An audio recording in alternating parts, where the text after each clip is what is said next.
He walked in and found her tearing apart his son's pillow. For a moment, James Walker couldn't breathe. The maid, this woman he barely knew, was ripping open the fabric with shaking hands, white powder spilling onto the floor like snow. "What are you doing?" His voice cracked. "What the hell are you doing?" Teresa looked up at him, tears streaming down her face, holding something in her trembling fingers. And what she said next would change everything. 3 years. That's how long James Walker had been watching his son die. 3 years of doctors walking through his house like pallbearers, specialists from Harvard, Johns Hopkins, Mayo Clinic, men and women with decades of experience, shaking their heads with expensive sympathy. 3 years of experimental treatments that cost more than most people make in a lifetime. 3 years of watching his 8-year-old boy fade a little more each day, and not one of them could tell him why. Oliver had been sick since he was 5. It started small fatigue, stomach pain, episodes they called flare-ups. Then it got worse, the tremors, the vomiting, the seizures that made James hold his son's small body and beg God not to take him too. Because James had already lost Oliver's mother. She died giving birth to him. And every time James looked at his son, he saw her eyes staring back. He couldn't lose them both, so he tried everything. He hired the best. He spent millions. He prayed prayers that felt like they hit the ceiling and fell back down. Nothing worked. And then Teresa Gray walked into his house. She wasn't supposed to be anything special, just a housekeeper from New Haven, a black woman in her late 20s who cleaned floors to pay rent after life knocked her sideways. She'd worked 3 jobs to put herself through community college before her family fell apart. Before she lost her younger sister to a mistake, the doctors made a misdiagnosis they missed because no one listened to the person who knew her best. Teresa's sister died in a hospital bed 5 years ago, and Teresa stood there watching, knowing something was wrong but too scared to speak up, too afraid to question the people with the white coats and the credentials. She made herself a promise that day, a promise that burned in her chest like a brand. Never again. If she ever saw something wrong, if her gut ever screamed at her the way it did the night her sister died, she would speak, no matter what it cost her. When Teresa started working at the Walker estate, her job was simple. Dust, organize, stay invisible. But the previous housekeeper quit without warning, and staff shortages meant Teresa got reassigned to Oliver's wing. That's when she started noticing. Small things at first, the kind of things you miss if you're not paying attention. Oliver got violently sick after his smoothies, every single time. But on the rare days he refused them, the days he fell asleep before finishing or pushed them away, he was different, brighter, stronger. He sat up, he smiled, he asked questions. No one else saw it. Not the doctors, not his father, not the woman making those smoothies. Dr. Helena Morse, the live-in nutritionist James had hired 3 years ago when Oliver first got sick. Teresa kept watching, kept tracking. And then one morning, she found Dr. Morse's personal blender in the sink, the one she always washed herself, always put away immediately. But that day, it was just sitting there, wet, with residue still clinging to the sides. Teresa's hands shook as she leaned closer. The smell hit her bitter, metallic, wrong. This wasn't a health drink. This was something else. She grabbed her phone, took a picture, used a cotton swab to collect a sample into a plastic bag she stuffed in her pocket. 3 days later, her cousin Marcus, a pharmacology student at Yale, called her back. His voice was shaking. "Teresa, what you sent me, that's not a supplement. There's oleander extract in there, plant-based poison. Small doses over time would look exactly like a chronic illness. Someone is killing that kid." Teresa's blood went cold. She went back to Oliver's room, the room where she'd watched him suffer, where she'd counted 47 medication bottles on his nightstand, where he'd asked her once, with eyes too tired for 8 years old, "Do you think dying hurts?" She looked at his bed. At the pillows Dr. Morse said were medically specialized, the ones Oliver had to use every night, and she tore them open. Inside the lining were small sachets, sewn in, hidden, filled with white powder. Powder Oliver had been breathing in every single night for 3 years while he slept. That's when James walked in. Because sometimes the truth doesn't come wrapped in a degree. Sometimes it comes from the person no one's watching, the one who refuses to look away, the one who's learned what silence costs. And sometimes, just sometimes, God puts the right person in the right place at the exact moment a life depends on it. Before we continue, hit that subscribe button, like this video, and tell me where in the world you're watching from. Because what happens next will remind you that courage doesn't always come from the people we expect. The iron gates opened slowly, like they were tired of letting people in. Teresa stood there for a moment, gripping the worn strap of her canvas bag, staring up at the house that looked more like a museum than a home. Glass and stone stretched across perfectly cut lawns. Everything was sharp, clean, cold. She'd taken 2 buses to get here, left her apartment in New Haven at 5:30 inches the morning. Her coat pulled tight against the October chill. She couldn't afford to be late. Not on her first day. Not when she needed this job so badly her stomach had been in knots all week. The agency had called her 3 days ago. Emergency placement, they said. Previous housekeeper, quit without notice. Family needs someone immediately. Light housekeeping, private wing. Pay is good. Teresa didn't ask why the last girl left. She needed the paycheck. But standing there now, looking at the Walker estate, something in her chest tightened. The house was beautiful, no question, but it felt wrong somehow. Too quiet, like it was holding its breath. She walked up the stone path, her sneakers barely making a sound. The front door opened before she could knock. A woman stood there, 50-something. Grey hair pulled back so tight it looked painful. Her eyes swept over Teresa like she was being appraised, measured, and found lacking in the same glance. "You're late," the woman said. Teresa glanced at her watch. She was 4 minutes early. "I'm Mrs. Calloway, estate manager. You'll report to me." The woman stepped aside, barely. "Come in." The entryway was massive, marble floors, a staircase that curved up like something out of a movie, everything spotless, everything silent. Mrs. Calloway handed her a thick folder without ceremony. "Your duties are outlined here. Light housekeeping in the main wing and the private 3rd floor. You'll avoid the master bedroom, Mr. Walker's office, and the medical suite, unless specifically instructed." Teresa took the folder. It was heavier than it looked. "The 3rd floor," Mrs. Calloway continued, her voice flat, "is where the child stays. Oliver. He's 8. He's been ill for some time. You are not to move any of his medications. You are not to touch any medical equipment. You are not to engage him in conversations that might upset or excite him. And you are absolutely not to question Dr. Morse." Dr. Morse, the family's nutritionist. She oversees Oliver's care. She's been with the family since his diagnosis. She knows what she's doing. Teresa nodded slowly, but her mind caught on something. A nutritionist overseeing a sick child? Where were the doctors? "Mrs. Calloway's eyes narrowed, like she could read the question forming. "Mr. Walker has consulted with every specialist on the East Coast. Oliver's condition is complicated. Doctor Morse has been the only constant, the only one who stayed." There was something in the way she said it, like staying was a virtue, like everyone else had failed by leaving. "The previous housekeeper," Teresa asked carefully. "Why did she leave?" Mrs. Calloway's jaw tightened. She asked too many questions, overstepped. This family has been through enough without staff causing disruptions. She stepped closer, her voice dropping. "You seem like a smart woman, so let me be clear. You're here to clean, that's all. The Walkers don't need your opinions. They don't need your concern. They need you to do your job and stay out of the way." Teresa felt her face flush, but she kept her expression neutral. She'd heard words like this before. All her life, really. Know your place. Don't ask. Don't question. But 5 years ago, those words had cost her everything. Her sister Janelle had been 19, bright, full of life. Then she got sick, stomach pain, fatigue, fevers that wouldn't break. The doctors said it was stress, anxiety. They prescribed antidepressants and sent her home. But Teresa knew her sister, knew something was wrong. She could feel it in her bones. She just didn't speak up. 3 weeks later, Janelle collapsed. By the time they got her back to the hospital, the infection had spread too far. Sepsis, organ failure. She died 2 days later, holding Teresa's hand, whispering, "It's okay, it's not your fault." But it was. Teresa had known, and she'd stayed silent, because who was she to question the doctors? Who was she to push back against people with degrees and authority? She'd made herself a promise at Janelle's funeral, standing in the rain, watching them lower her baby sister into the ground. Never again.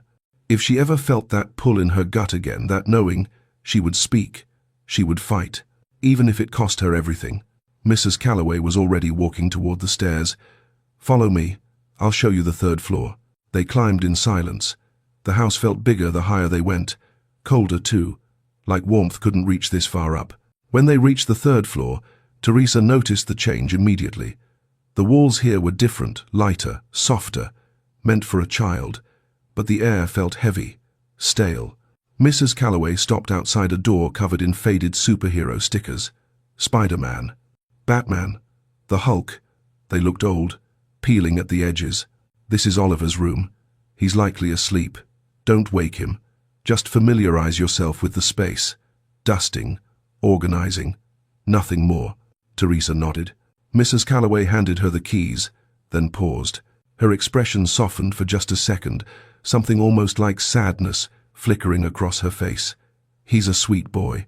He's been through more than any child should. Just remember that." And then she was gone. Footsteps echoing down the hall. Teresa stood there, staring at those superhero stickers. Her hand hovered over the doorknob. She didn't know why her heart was pounding, didn't know why every instinct in her body was screaming at her to pay attention, but she'd learned to trust that voice, the one that had been silent when Janelle needed her. She opened the door. The smell hit her first, antiseptic, sharp and clean, but underneath it something floral. Lavender, maybe. Like someone was trying to cover up the scent of sickness. The room was enormous, too big for one small boy. Medical equipment lined the walls, monitors, an IV stand, machines she didn't recognize. The bed sat in the center, massive and white, surrounded by what looked like a dozen pillows. And there, almost swallowed by the blankets, was Oliver. He was so small, pale skin, thin arms. His brown hair stuck to his forehead, damp with sweat even though the room was cool. But his eyes were open, watching her. "Are you going to leave too?" he whispered. Teresa's breath caught. His voice was so soft, so tired. She set down her cleaning supplies carefully and moved closer. "Hi, sweetheart. I'm Teresa. I'm here to help keep your room nice." "The last lady left," Oliver said. He wasn't accusing, just stating a fact. "Everyone leaves." Teresa knelt beside the bed so they were eye level. Up close, she could see how exhausted he looked. Dark circles under his eyes. Lips chapped, but those eyes hazel, like autumn leaves, were watching her with something that broke her heart. Hope, just a flicker of it. Like he wanted to believe her but didn't dare. "I'm not going anywhere," Teresa said gently. "Not unless you want me to." Oliver studied her for a long moment. Then his gaze shifted to the table beside his bed. Teresa followed his eyes and felt her stomach drop. Bottles. So many bottles. Orange prescription containers lined up in neat rows. She started counting without meaning to. 47. 47 medications for one 8-year-old boy. Her nursing instincts kicked in, the ones she'd developed during those 2 years at community college, before money ran out and she had to drop out. Before cleaning houses became the only option. She recognized some of the labels. Antibiotics, immunosuppressants, heart medication, anti-nausea pills, steroids. But something was off. Some of these drugs counteracted each other. Others seemed redundant. It looked less like treatment and more like she didn't know what. "Do you take all of these?" she asked softly. Oliver nodded. 4 times a day, and the smoothies 3 times. Dr. Morse makes them special for me." "Dr. Morse?" "She takes care of me. She's really smart. She went to fancy schools." He said it like he'd heard it repeated many times. "Dad says she's the only one who can help me." "And the smoothies help?" Oliver's face changed, just slightly, a shadow passing through those tired eyes. "They're supposed to," he whispered, "but they make my stomach hurt, and after I drink them, everything gets bad. But Dr. Morse says medicine has to hurt before it helps." Something cold slid down Teresa's spine. "When was the last time you went outside?" she asked, keeping her voice light. Oliver frowned, like he was trying to remember something from a dream. "I'm not allowed. Dr. Morse says the air outside could make me sicker, and I might fall, or get germs, so I have to stay in bed." A child afraid of fresh air, a child who'd forgotten what it felt like to run. This wasn't medicine. This was a prison. Teresa swallowed hard. "Well," she said, forcing a smile, "how about we make this room feel a little less like a hospital? Would that be okay?" Oliver's eyes widened slightly. You won't get in trouble? Let me worry about that. She stood and walked to the window. Heavy curtains blocked out the light. She pulled them open gently, and October sunshine spilled across the floor in golden streams. Oliver gasped softly, like he'd forgotten what sunlight looked like. There, Teresa said. That's better, isn't it? He nodded, staring at the light like it was magic. She picked up a picture book from the shelf, something about a dragon who'd lost his fire and had to learn to fly again. She sat on the edge of his bed, careful not to jostle him. Want me to read to you? Oliver nodded again, pulling his threadbare teddy bear Mr. Buttons closer to his chest. Teresa opened the book and began to read. Her voice filled the silence, soft and steady, and slowly, so slowly, Oliver's shoulders relaxed, his breathing evened out, and then she heard it. A small sound, quiet and uncertain. Laughter. It was fragile, like something that had been buried for so long it wasn't sure it was allowed out, but it was real. And somewhere deep in that massive, silent house, in a place no one was paying attention, something began to shift. Because Teresa Gray had learned the hard way that silence kills, and she wasn't going to be silent. Not this time. Not when a little boy's life was on the line. Over the next 2 weeks, Teresa fell into a rhythm. She'd arrive at the estate every morning just after 7, when the house was still quiet and the sun was just starting to burn through the fog, rolling off Long Island Sound. She'd make her way up to the 3rd floor, her footsteps soft on the carpet, and she'd find Oliver exactly where she'd left him the day before. In that bed, surrounded by those pillows, waiting. But something had changed since that first day. Something small but important. Now, when she opened the door, Oliver would smile. It wasn't much, just a little lift at the corners of his mouth. But for a kid who'd been told he was dying for 3 years, a smile was everything. They'd talk while she worked. Small conversations, safe ones. Oliver told her about his mum, the one he'd never met. How his dad kept a photo of her on his desk but never talked about her. How sometimes Oliver would find his father standing in front of it late at night, just staring. I think he's mad at me, Oliver said one morning. His voice so quiet, Teresa almost missed it. She was dusting the bookshelf. She stopped. Why would you think that, baby? Because she died so I could be born. And now I'm dying anyway. So it was all for nothing. Teresa's chest tightened. She set down the duster and came to sit beside him. Oliver, look at me. He did. Those hazel eyes full of guilt no child should carry. Your mama gave you life because she loved you, not because she had to. And your daddy? He's not mad at you. He's scared. There's a difference. How do you know? Because I lost someone I loved too, my little sister, and I spent years being angry at myself for not saving her. But anger and love, they get mixed up sometimes, especially when you're hurting. Oliver was quiet for a moment, processing. Do you still miss her? Every single day. Does it get easier? Teresa thought about lying, about saying something comforting, but Oliver deserved the truth.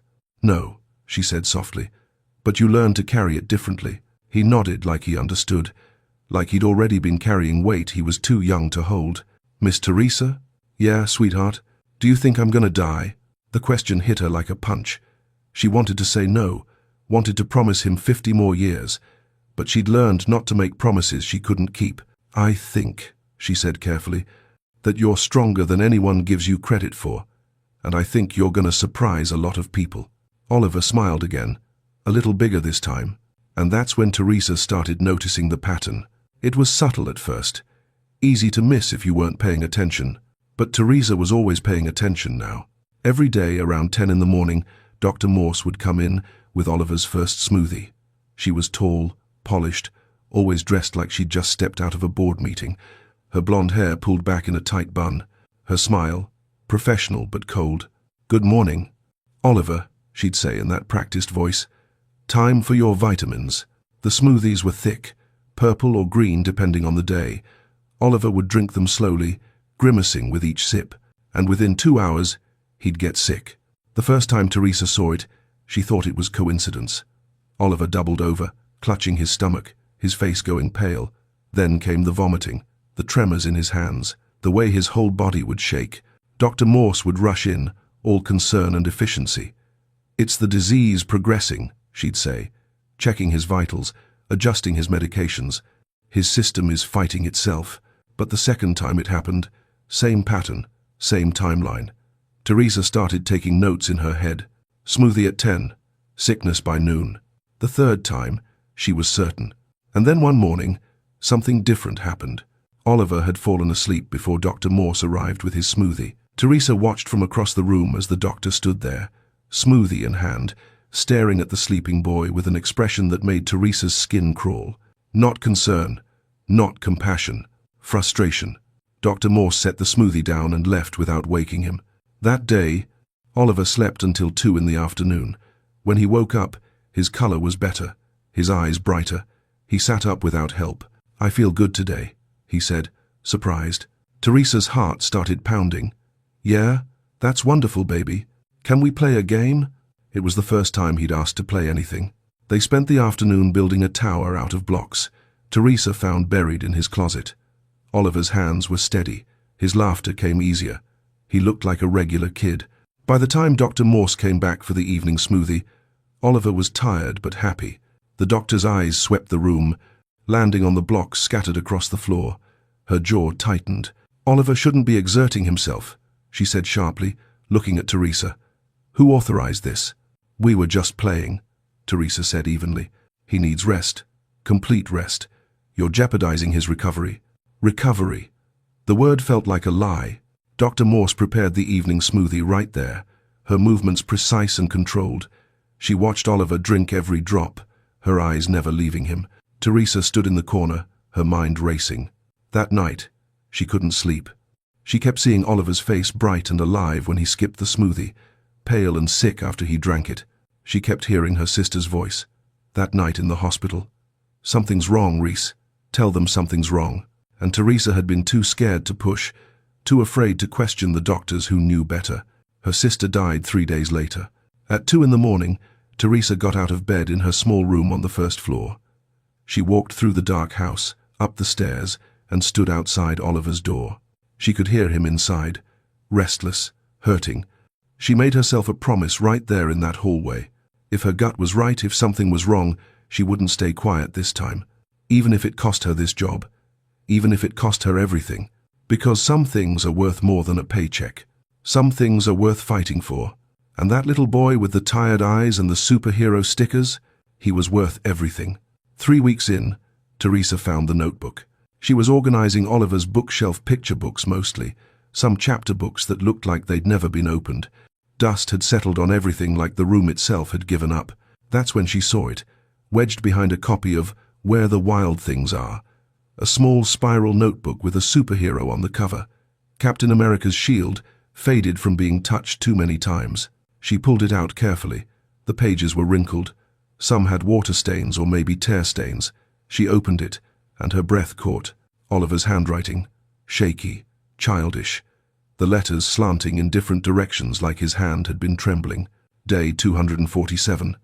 The purple drink made me throw up again. "Doctor," Morse said, "that means it's working. But it doesn't feel like working."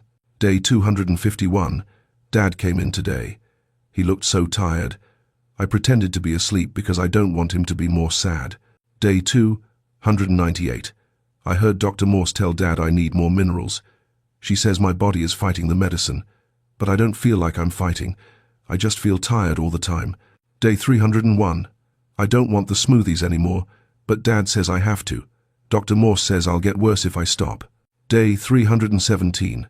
I asked God why he made me sick. Miss Calloway says God has a plan, but I don't understand the plan. Maybe the plan is for me to die like Mama. Teresa's hands shook so hard she almost dropped the notebook. The entries stopped there. 3 months ago, right around the time Oliver became too weak to hold a pen.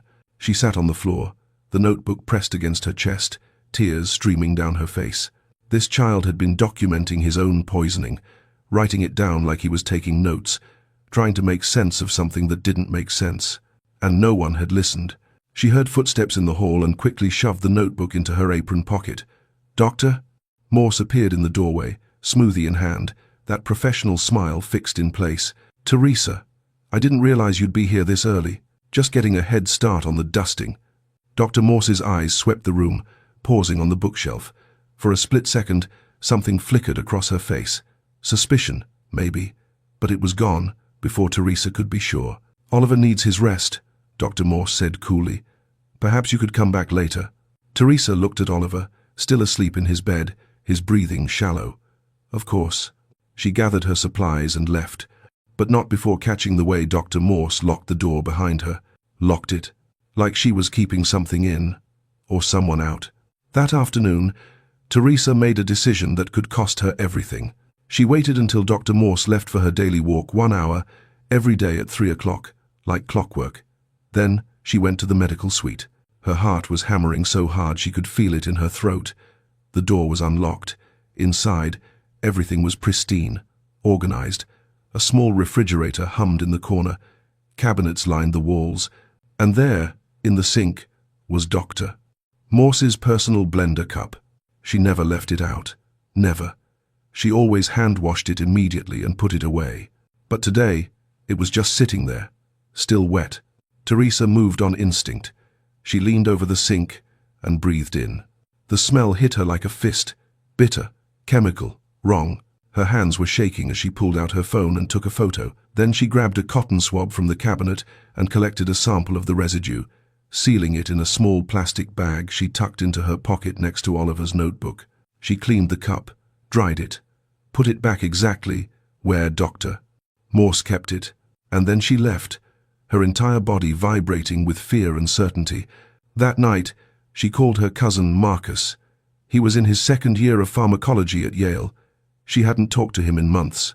"Marcus, I need a favor, and I need you not to ask too many questions yet." "Reese, what's going on? I need you to test something for me. Tell me what's in it." There was a pause. "Is this legal? A child's life might depend on it." She could hear him breathing on the other end. Then, "Okay, bring it by tomorrow." The next morning, Teresa took a personal day. She told Mrs. Calloway she had a family emergency. It wasn't technically a lie. She met Marcus at a coffee shop near campus. He looked older than she remembered, more serious. When she handed him the sealed bag, he held it up to the light. "Where'd you get this?" "I can't tell you yet. Please, Marcus, just tell me what's in it." He studied her face for a long moment. "This is about your job, isn't it? That estate you're working at." She didn't answer. Didn't have to.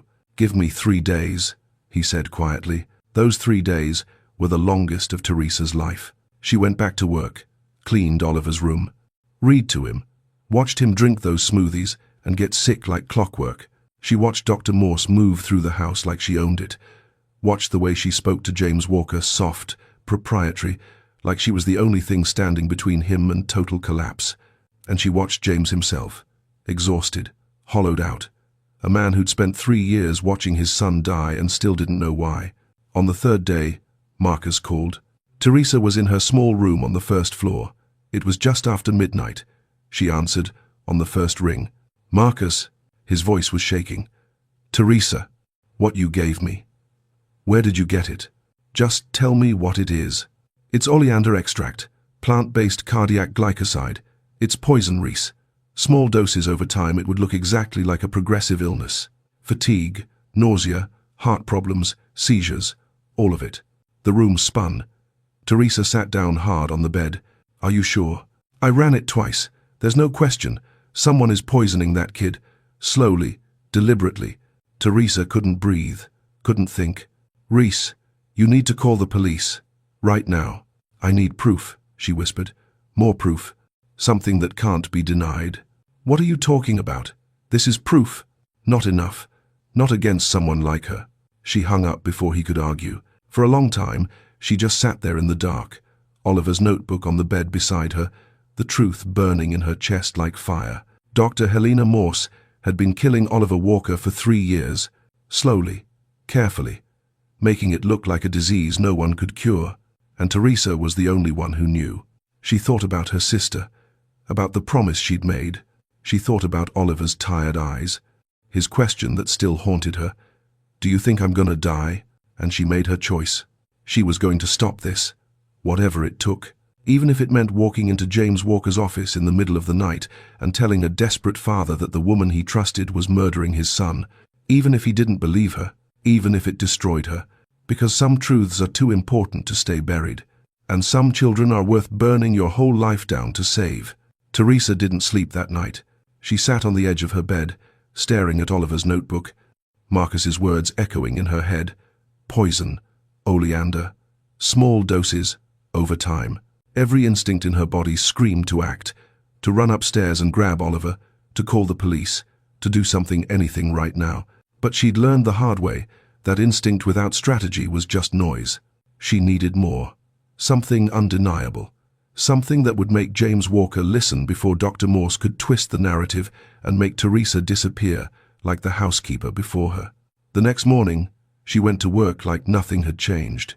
She smiled at Mrs. Calloway, nodded at the groundskeeper, climbed the stairs to Oliver's room with her supplies, her heart pounding so hard she thought everyone could hear it. Oliver was awake, sitting up slightly, Mr. Buttons tucked under his arm. "Miss Teresa," he said, and his voice sounded weaker than yesterday. "I had bad dreams last night." She set down her things and came to sit beside him. "What kind of dreams, baby?" "I dreamed I was running, like really running, through a field or something, and I could breathe." He looked at her with those tired hazel eyes. "Do you think I'll ever run again?" Teresa's throat tightened. She wanted to promise him, wanted to say, "Yes, you will. I'm going to make sure of it." But the words stuck, because what if she was wrong? What if she confronted James, and he didn't believe her? What if Dr. Morse convinced him Teresa was crazy, dangerous, a threat to his son's care? What if speaking up made things worse? The doubt crept in like poison itself, cold, paralyzing. "Miss Teresa," Oliver's small hand touched hers. "You okay?" She blinked back tears and forced a smile. "Yeah, sweetheart, I'm okay." But she wasn't. She was terrified. That afternoon, she watched Dr. Morse prepare Oliver's smoothie in the medical suite, watched the way her hands moved, precise, practiced, like she'd done this 1,000 times, which she had. For 3 years, Dr. Morse caught her looking. "Can I help you with something, Teresa?" "No, ma'am. Just passing through." Dr. Morse's eyes were ice. "You've been spending quite a bit of time with Oliver, just keeping his room clean, like I'm supposed to." "Of course." Dr. Morse smiled, but it didn't reach her eyes. "Just remember he's fragile, emotionally and physically. Sometimes kindness can be damaging. It gives false hope." The words hit like a slap. False hope. "I'm just reading to him," Teresa said quietly. "I know." Dr. Morse stepped closer, lowering her voice. "And I appreciate your intentions, but you're not a medical professional. You don't understand the complexities of his condition. The last thing this family needs is someone disrupting carefully calibrated treatments." It was a warning, clear as day. "Stay in your lane, or else." Teresa nodded, kept her face neutral, and left. But inside, she was shaking. That evening, she tried to talk to James. She found him in his study, door half open, sitting behind a massive desk covered in papers. His hair was graying at the temples. His tie was loose. He looked like a man who hadn't had a full night's sleep in years. "Mr. Walker?" She knocked softly. "Sorry to bother you." He looked up, and for a second, he didn't seem to recognize her. Then his face shifted into polite exhaustion. "Teresa, is everything all right? I was just wondering, has Oliver always been on so many medications?" James's expression clouded. "Why are you asking? I noticed he has good days when he seems stronger, and I wondered if maybe—" "Dr. Morse handles Oliver's treatment plan," James interrupted, his voice sharper now. "She's been doing this for 3 years. She has degrees I can't even pronounce. She's the only reason Oliver is still—" He stopped, his jaw working. "Still here." Teresa felt the door closing, felt herself losing him. "I understand. I just thought maybe—" "I appreciate your concern."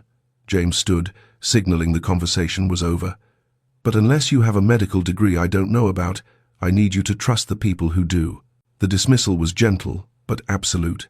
Teresa left his office, her chest tight with frustration and fear. She'd tried, and she'd failed. Because how do you make someone listen when they're too afraid to hear? When they've built their entire hope on the person who's actually killing their child? That night, she lay in bed, staring at the ceiling, Janelle's face floating in the darkness. "You knew something was wrong," her sister's voice whispered. "Why didn't you say something?" "I did," Teresa whispered back. "He didn't listen." "Then say it louder." But what if loud wasn't enough? What if she screamed the truth and still no one believed her? She thought about Oliver, about his question, "Do you think I'm gonna die?" She thought about his notebook, his small, shaky handwriting documenting his own slow death. She thought about the promise she'd made, the one that was supposed to matter more than anything. And she realized something that made her stomach turn. She was doing it again. She was choosing silence over risk, choosing her safety over a child's life. Because speaking up might cost her this job, might get her fired, might make people think she was crazy. Just like it had with Janelle, the realization hit her like cold water. She'd been so afraid of losing everything that she'd forgotten what mattered. Not her job, not her reputation, not even her own safety. Oliver, that little boy who still believed in superheroes, who asked if dying hurt, who dreamed about running through fields, he mattered more than her fear. Teresa sat up in bed, her decision made. Tomorrow, she was going back into that medical suite, and she was going to find the proof she needed, the kind James Walker couldn't ignore, even if it meant breaking every rule, even if it meant risking everything, because her sister had died in silence, and she'd be damned if she let Oliver Walker die the same way. Some promises are made in graveyards, and those are the ones you don't break, no matter what it costs. The next morning, Teresa waited. She watched Dr. Morse leave for her daily walk at 3 o'clock sharp, watched her disappear down the tree-lined path toward the gardens, phone pressed to her ear, already absorbed in whatever conversation kept her occupied for exactly 1 hour. Teresa's hands were sweating. Her heart felt like it was trying to break through her ribs. She climbed the stairs to the 3rd floor. Past Oliver's room, he was sleeping, finally peaceful after a rough morning. Then she moved down the hall to the medical suite. The door was unlocked. Inside, everything was exactly as it always was, sterile, organized, a place for everything and everything in its place. Except today, Teresa wasn't just cleaning. She went to the locked cabinet first, the one Dr. Morse kept her specialized supplements in, the one she guarded like it held state secrets. Teresa pulled a bobby pin from her hair, something she'd learned from her brother years ago when they'd locked themselves out of their apartment. Her hands shook as she worked the lock. It clicked open. Inside were rows of unmarked containers, powders, dried plant material, small vials of liquid, and a notebook. Teresa pulled it out, her breath catching. It was a journal. Dr. Morse's handwriting neat, clinical, precise. October 12. Increased oleander extract to 0.3 milligrams. Patient showing appropriate symptoms. Vomiting episode lasted 4 hours. Father remains convinced of disease progression. October 19. Patient refused morning smoothie. Had to administer evening dose at double concentration to maintain symptom consistency. November 2. Minor setback. New housekeeper showing excessive interest in patient. Will monitor. May need to recommend termination if interference continues. Teresa's vision blurred. Her hands shook so badly she almost dropped the notebook. This wasn't just poisoning. This was systematic, documented, calculated. Dr. Morse had been treating Oliver's murder like a science experiment, recording dosages, tracking symptoms, adjusting her methods to keep him sick but not dead. Not yet. Teresa photographed every page with trembling fingers. Then she saw something else, a folder tucked in the back of the cabinet. Legal documents. She pulled them out and her blood ran cold. James Walker's will, updated 18 months ago. And there, in black ink, in the event of Oliver Walker's death, Dr. Helena Morse shall receive $2 million in recognition of her tireless dedication and attempt to preserve his life. $2 million. For trying, for failing, for watching a child die despite her best efforts. The motive wasn't just greed, it was a retirement plan. A lottery ticket Oliver's death would cash in. Teresa heard footsteps in the hallway. Her heart stopped. She shoved everything back into the cabinet, relocked it, and slipped out the side door just as Mrs. Calloway appeared at the main entrance. "Teresa, what are you doing up here?" "Just finished Oliver's room," Teresa said, forcing her voice steady. "Was about to head downstairs." Mrs. Calloway's eyes narrowed slightly, but she nodded. "Dr. Morse will be back soon. Best not to be in her way." Teresa nodded and walked past her, every step measured, her phone burning in her pocket with the evidence that could save Oliver's life, or end hers. She made it to her room and locked the door. Then she sat on her bed and let herself shake, let herself cry, let the weight of what she'd found crash over her like a wave. Dr. Helena Morse wasn't just poisoning Oliver. She was documenting it, perfecting it, waiting for the exact right moment to let him die so she could collect her payment and walk away clean. And James Walker, exhausted, desperate, drowning in grief, had signed the papers that made his son's murder profitable. Teresa pulled out her phone and called Marcus. "I've got it," she whispered when he answered. "I've got everything. Photos of her journal, dosage records, the will. Marcus, she's been documenting the whole thing like a research project." "Jesus Christ." Marcus was quiet for a moment. "Teresa, you need to go to the police. Right now." "Not yet." "What do you mean, not yet?" James won't believe the police if they just show up. He'll think I'm lying, that I'm trying to hurt his son. Doctor, Morse has spent 3 years building trust. I need to break that first. I need him to see it. Reese, I know what I'm doing, but she didn't. Not really. All she knew was that tonight she was going to knock on James Walker's door, and she was going to make him listen, make him see what his grief had blinded him to, make him understand that the woman he trusted was the one killing his son. And if he didn't believe her, if he chose Dr. Morse over the truth, then she'd go to the police anyway. She'd burn every bridge. She'd lose everything. But at least she'd know she tried. At least this time. She wouldn't be silent. She looked at the photo on her phone, Oliver's journal entry. Day 317. "I asked God why he made me sick. Maybe the plan is for me to die like Mama." No, Teresa thought fiercely. That's not the plan. The plan was for someone to see, for someone to fight, for someone to love him enough to risk everything. And maybe, just maybe, that's why she'd walked through those gates 3 weeks ago. Not for a paycheck. For this moment. For this choice. For this little boy who still believed in superheroes and didn't know he was about to be saved by a woman who just refused to look away. She wiped her tears and stood. It was almost midnight. Time to knock on the door that would change everything. Time to tell a grieving father the truth that would shatter him. And time to pray that love was stronger than fear. That truth was louder than lies. And that somewhere in the darkness, God was watching over a little boy who deserved to run through fields and dream with his eyes open. Teresa took a deep breath and went to save a life.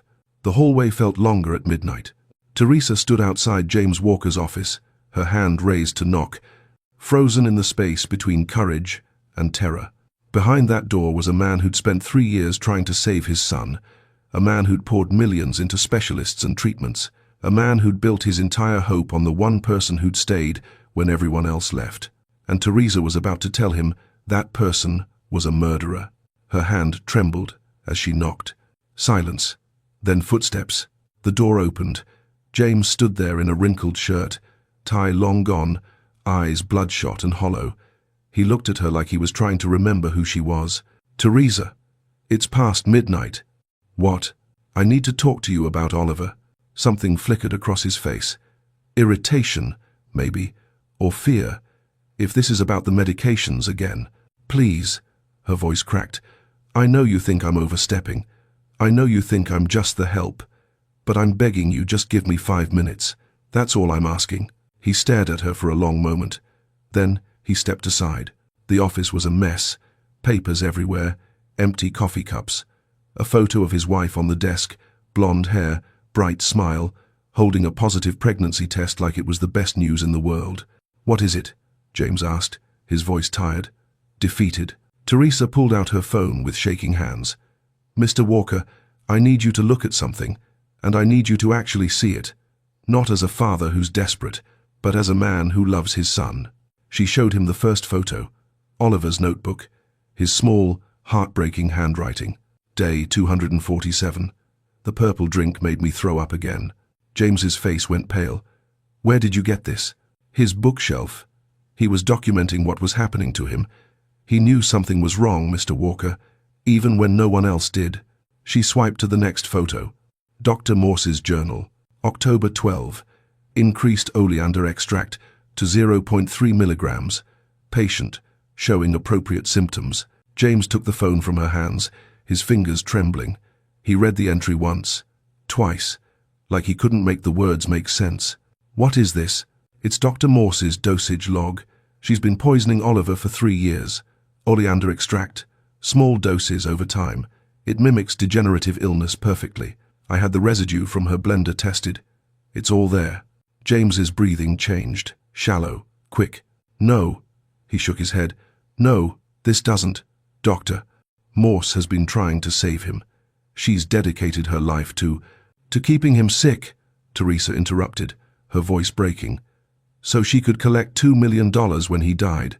She showed him the will, the clause, the payment for failure. James stared at it like it was written in a language he didn't speak. I wrote that will 18 months ago, he whispered.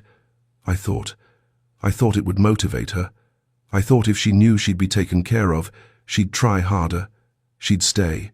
She stayed because you made his death profitable. The words hung in the air like smoke. James sank into his chair, the phone slipping from his hands. His face crumbled, not with anger, with something worse. Grief. And recognition. I did this, he whispered. I made him a target. I signed the papers that turned my son into. He couldn't finish. His shoulders shook. Teresa knelt in front of him, her own tears falling freely now. You didn't know. You were trying to help him. You were desperate. I should have seen it. His voice was raw. Broken. I'm his father. I should have seen it. Mr. Walker. She was always there, every episode, every crisis, taking notes, adjusting treatments. And I thought she was trying to save him. He looked at Teresa with eyes full of horror. I've been paying someone to kill my son. The words seemed to shatter something in him. He put his head in his hands and sobbed deep, wrenching sounds that came from a place too broken for words. Teresa stayed there on her knees, her hand on his shoulder, letting him break. Because some truths don't just change your mind, they destroy your heart. After a long time, James lifted his head. His eyes were red but clear now, focused. Where is he? Where's Oliver? Sleeping. In his room. James stood, his movements sudden, desperate. We're taking him to the hospital, right now. We're not telling Dr. Morse. We're not telling anyone. Mr. Walker. If she knows we're onto her, she could. His voice broke again. She could finish it. She could take him from me, before we can stop her. He was already moving toward the door. Teresa followed, her heart pounding. They climbed the stairs together in silence. James pushed open Oliver's door so carefully, like he was afraid the boy might disappear if he moved too fast. Oliver was asleep, small and pale in that enormous bed, his breathing shallow but steady. James moved to his side, his hand hovering over his son's face, like he was afraid to touch him, like he didn't deserve to. Hey, buddy, he whispered, his voice breaking. Wake up for me. Oliver's eyes fluttered open, confused, groggy. Dad, we're going on a trip, okay? Right now. It's night time. I know, but we need to go. Can you do that for me? Oliver nodded slowly, too tired to question. James lifted him carefully, his son barely weighed anything, and held him close. Oliver's head rested against his father's shoulder, Mr. Buttons clutched in his small hand. Miss Teresa? Oliver's voice was so quiet. Are you coming too? Teresa's throat closed. Yeah, baby, I'm coming. They moved through the dark house like thieves, past Mrs. Calloway's room, past the medical suite, where Dr. Morse's poison sat in locked cabinets. James's car was in the garage. He settled Oliver in the back seat, buckling him in with shaking hands. Teresa climbed in beside Oliver, and James got behind the wheel. As they pulled out of the garage, Oliver stirred. Dad? Where are we going? James looked at his son in the rearview mirror, tears streaming down his face. To save your life, buddy, he whispered. We're going to save your life. And as they drove through the dark Connecticut night, leaving behind the house that had become a tomb, Teresa closed her eyes and said a prayer. Thank you. Thank you for giving me the courage to speak. Thank you for making him listen. Thank you for this moment, this chance, because sometimes salvation comes at midnight. Sometimes it comes from a woman who refused to stay silent. And sometimes, just sometimes, the truth breaks through just in time. The emergency room lights were harsh and unforgiving, the kind that strip away pretense and show you exactly what's real. James carried Oliver through the sliding doors at 3 a.m, Teresa right behind him.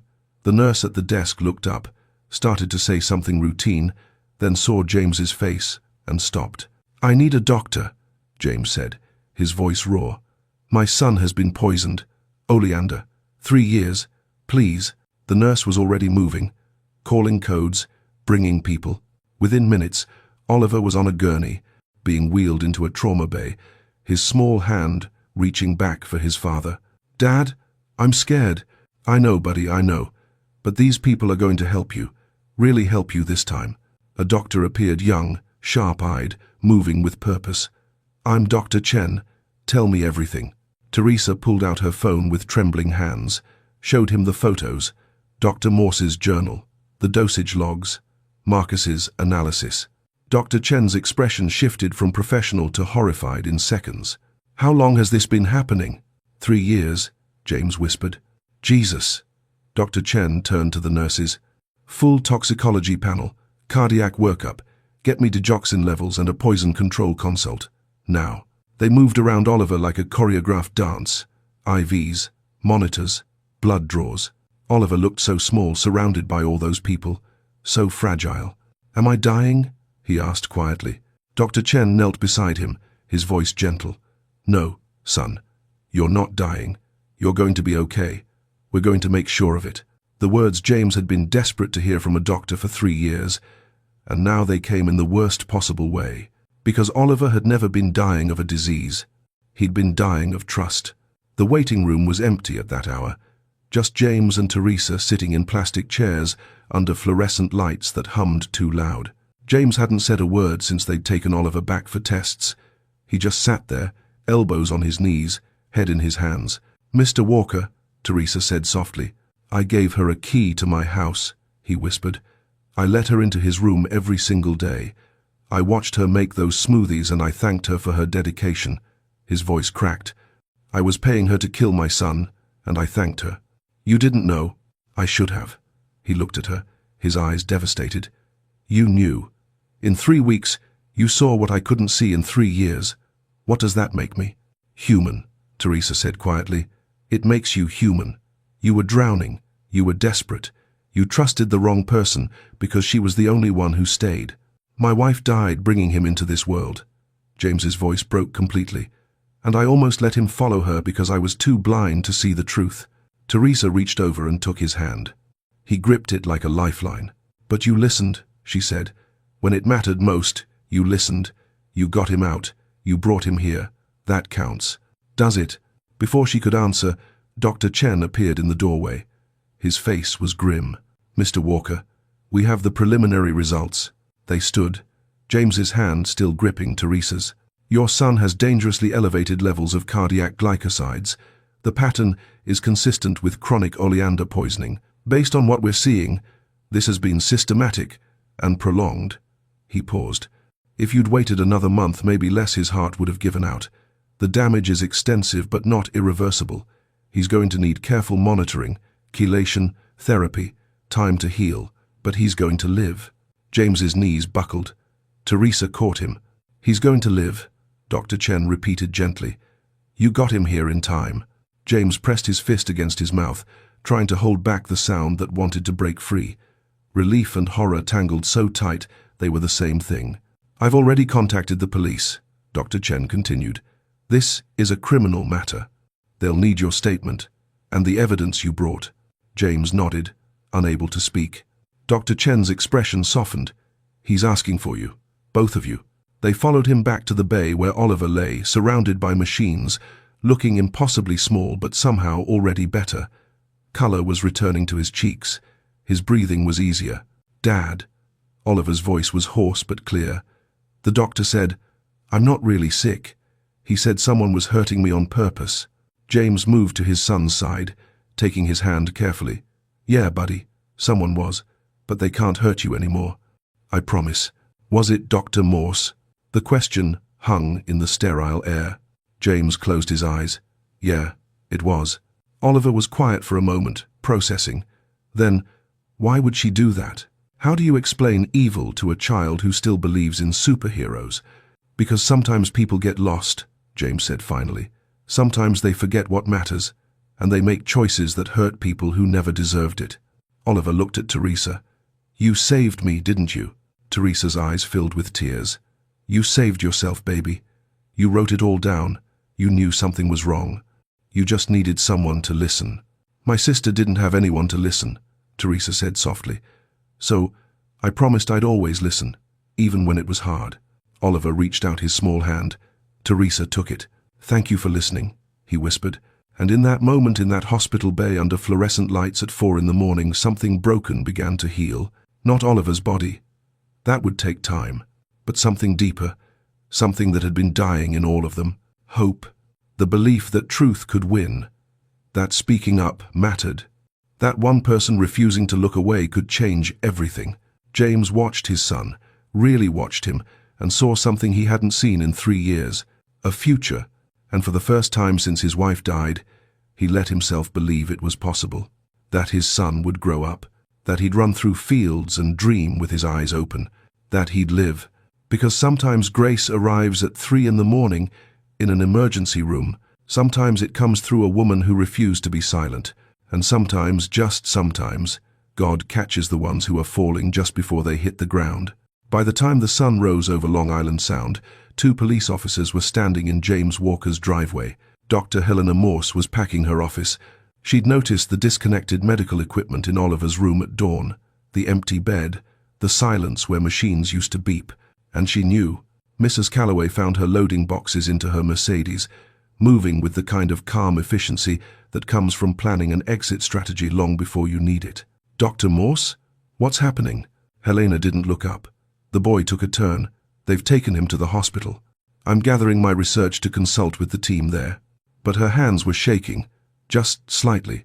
That's when the police cars pulled through the gates. Helena stopped moving. Her face went very still. The officers approached, badges out. Dr. Helena Morse. Yes? We need you to come with us. There are some questions regarding your treatment of Oliver Walker. I don't understand. I've done everything possible for that child. Ma'am, we have evidence of systematic poisoning. Oleander extract administered over a 3-year period. We have documentation in your own handwriting. For just a moment, one brief, unguarded moment, the mask slipped. Not shock, not confusion. Rage. Cold, calculated rage. That Maid, she said quietly. That ignorant, meddling. Mum, you have the right to remain silent. But Helena was done being silent. 3 years of performance, of playing the dedicated professional, of swallowing her resentment, while James Walker threw money at specialists who wouldn't know real science if it killed them. All of it came pouring out. Do you know how many degrees I have? How brilliant I am? Her voice rose. I spent 3 years playing nursemaid to a spoiled brat while his father paid millions to incompetent doctors.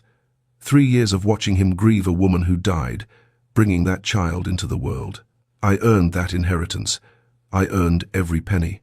Mrs. Calloway stepped back, her hand over her mouth. He was supposed to die slowly, peacefully, like a disease no one could cure. Helena's eyes were ice. And I would have been the devoted caregiver who tried everything, who stayed when everyone else left, who deserved to be remembered in his will. But that Maid, that nobody, she ruined everything. The officers were already moving, handcuffs out. Dr. Morse, you're under arrest for attempted murder, child endangerment, and conspiracy to commit fraud. As they read her rights, Helena's eyes found Mrs. Calloway. You all treated me like help, like my intelligence was something to be tolerated, but I was the smartest person in that house. I was the only one who saw that boy for what he was, a meal ticket, a retirement plan. Mrs. Calloway was crying now. He's 8 years old. He was a means to an end. No remorse, no shame, just cold calculation, and he would have died peacefully if that woman had minded her own business. They put her in the car, drove her away, and the Walker estate, that beautiful, suffocating house, finally knew the truth it had been hiding for 3 years. At the hospital, James stood outside Oliver's room, phone pressed to his ear, talking to lawyers and police, giving statements, answering questions, but his eyes never left his son through the window. Oliver was sitting up now, color in his cheeks, eating real food for the first time in weeks without getting sick. Dr. Chen had started the chelation therapy slowly, pulling the poison from his system. It would take time, weeks, maybe months. But every hour, Oliver looked more alive, more like the boy he was supposed to be. Teresa sat beside him, reading, the same dragon book from his room. Oliver listened, his eyes bright and clear in a way they hadn't been since he was 5 years old. When the chapter ended, Oliver looked at her. "Miss Teresa, did they catch her?" Teresa had been dreading this question. How do you tell a child that the woman who smiled at him every day, who made his smoothies and called him sweetheart, had been trying to kill him? "Yeah, baby. They caught her." "Is she going to jail?" "Yes." Oliver was quiet for a long time. Then, "Good." Not angry, not vindictive, just relieved. "She used to tell me I was lucky," Oliver said softly, "that I had the best doctors and the best care and I should be grateful, but I never felt lucky. I just felt like I was drowning, and nobody could see it." Teresa's throat tightened. "I'm so sorry that happened to you. It's not your fault." He looked at her with eyes too wise for 8 years old. "You're the one who pulled me out." James entered then, his face drawn but determined. He sat on the other side of Oliver's bed. "Hey, buddy, how you feeling?" "Better. Dr. Chen says I can try walking tomorrow." "Yeah." James's voice cracked. "That's great." Oliver reached for his father's hand. "Dad, are you mad at me?" James looked stricken. "What? No. Oliver, why would I be mad at you? Because Mum died having me. And then I got sick and cost you all that money. And now this whole thing with Dr. Morse." He trailed off, tears welling up. James gathered his son carefully into his arms, holding him like he was afraid he might break, but also like he never wanted to let go. "Listen to me," James whispered. "None of this, none of it is your fault. Your mum loved you before she even met you. She chose you, and I would spend every penny I have, every day for the rest of my life, if it meant keeping you safe. You understand me?" Oliver nodded against his father's chest.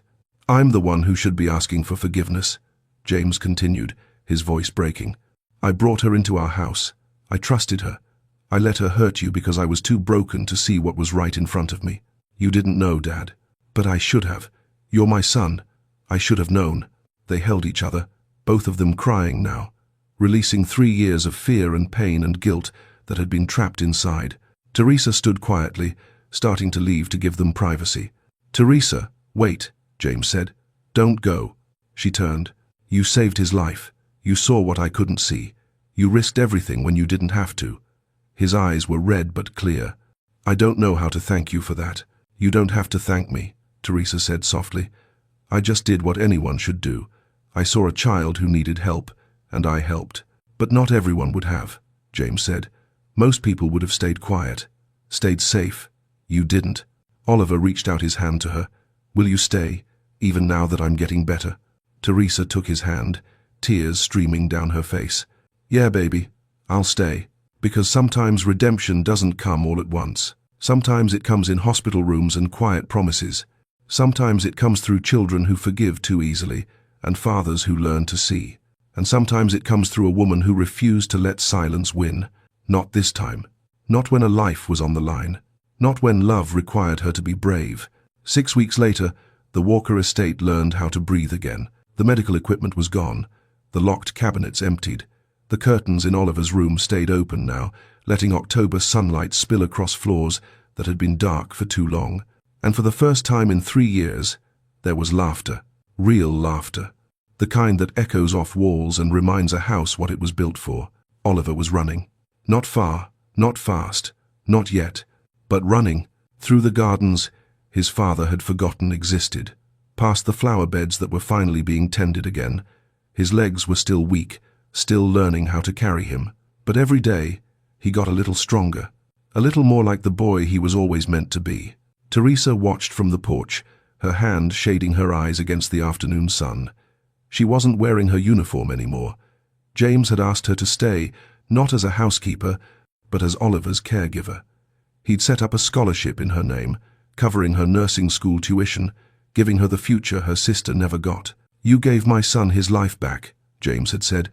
"Let me help you build yours." She'd cried when he said it. Cried for Janelle, cried for Oliver, cried for every moment she'd been too afraid to speak, and all the moments she'd found the courage anyway.